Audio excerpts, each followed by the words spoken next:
Welcome back to BarcaBuzz TV. My name is Adam. 1-0 victory against a relegation side, likely in Valencia today at the Camp Nou.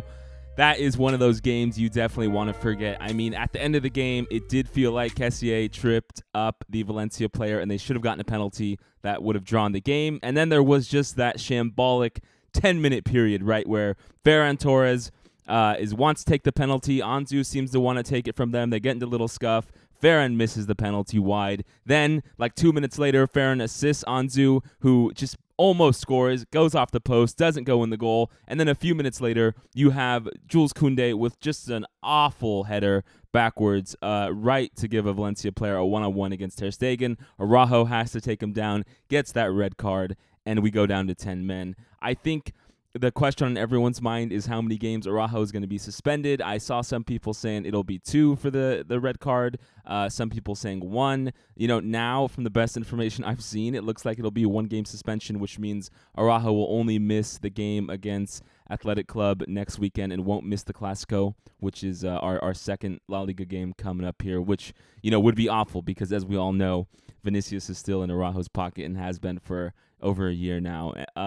That's, I hate it because I feel like every week I oscillate between saying in these 1-0 victories we get in La Liga, that's the games you have to win the league. At the same time, I mean, it's just an indication that Barca are not playing very good or playing very well at all. And I mean, we don't have Pedri. We didn't have Gavi this game because he's suspended due to yellows. We don't have Dembele. We don't have Lewandowski, as we all know. And so, what do I expect from this team? I mean, some better football would have been appreciated. I did think in that first half we saw Ferran Torres and Raphinha put a pretty good foot forward, right? Busquets gets a beautiful long ball over the top to Raphinha, who's making a diagonal run that really is very hard for either the center back or the right back to follow, and he just gets another beautiful header. I think that's 3 headers he has now in La Liga, and, of all of our players, he's really the only one who's making those runs right now and heading the ball in the net. And so I'm very happy to see that performance. Like I said, Ferran Torres, he misses the penalty, which obviously is not a good look, but he had a good game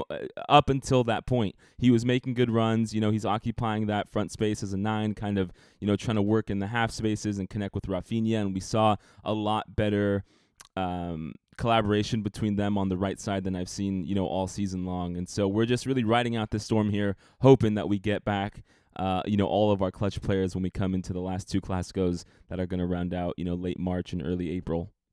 Let me know in the comments what you thought about this game.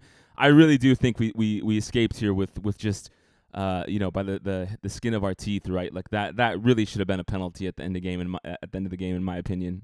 Yeah, so this game is pretty hard to really have that much to talk about, right? I mean, we start with the midfield of, with Sergio Roberto's in there with Busquets and Frenkie de Jong.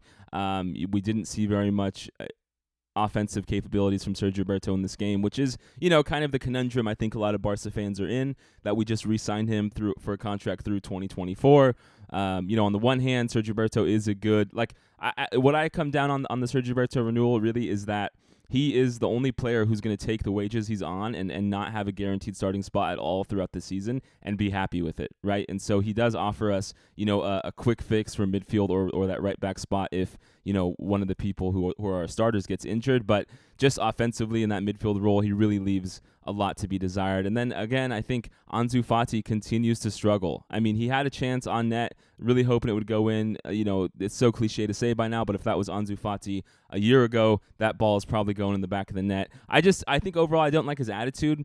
We said it a bit, in the Clasico too, where his defensive work rate is not there. It feels like he's kind of jogging around the pitch. He's smiling a little bit too much, and I know, that's not always the best indicator of someone's effort, but I just feel like he's not taking it as serious as he needs to be and fighting for his spot. It does feel a little bit like getting the 10 shirt, getting all the hype the last few years has gone to his head a bit, and I want to see him really put his nose down to the grindstone and try and, positively affect this team, right? It just feels like he thinks that returning to his old form or getting playing time in this Barca team is something that's just going to be given to him. But the second Lewandowski and Dembele are back, no one, I think, would say that Ansu Fati, based off his performances, deserves to be in that starting lineup at all, right? And then, we start our back four, the BACK, the Balde, Araujo, Christensen, and Kounde lineup. And so we did go out there with our best defensive foot forward. Very unfortunate that Kounde made that boneheaded pass or header backwards.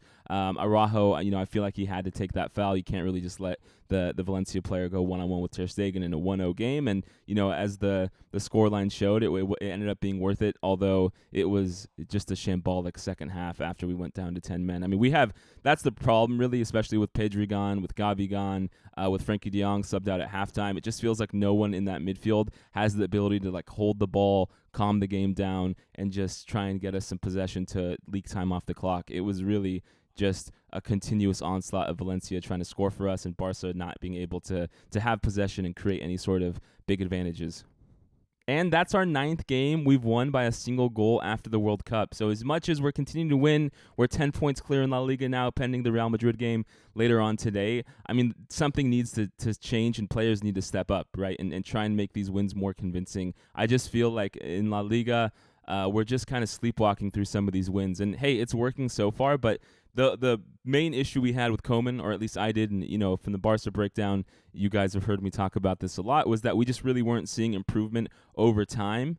And with Xavi, that's the one thing we've been happy about, right? We've seen an incremental improvement of the team over time. We've seen him get the best out of players who were, not performing to their highest level so far under Koeman or under Setien, etc. And it does feel like in the last few weeks here, we've kind of slowly stopped some of our progress. I think you have to put it all down to just, 4 or 5 of our main starters just not available for these games. And so it's hard to be too critical on Xavi, but even when some of them were available, we were still winning games 1-0, right, after Dembele went out. And so I just hope, once we get back to a full, healthy team who's able to come in, week out with Dembele, Lewandowski, Ferran, Gavi, Pedri, etc., that we're able to see the team continue to improve because, we're out of Europa League, we're out of Champions League, obviously, and that's our goal, right, for the seasons coming. And so we do have this La Liga battle still going on. We, of course, have the Copa del Rey battle coming on, but with the state that La Liga's in right now, in my opinion, and the level of play being a level lower than the Premier League, probably some of the other leagues too in the top 5,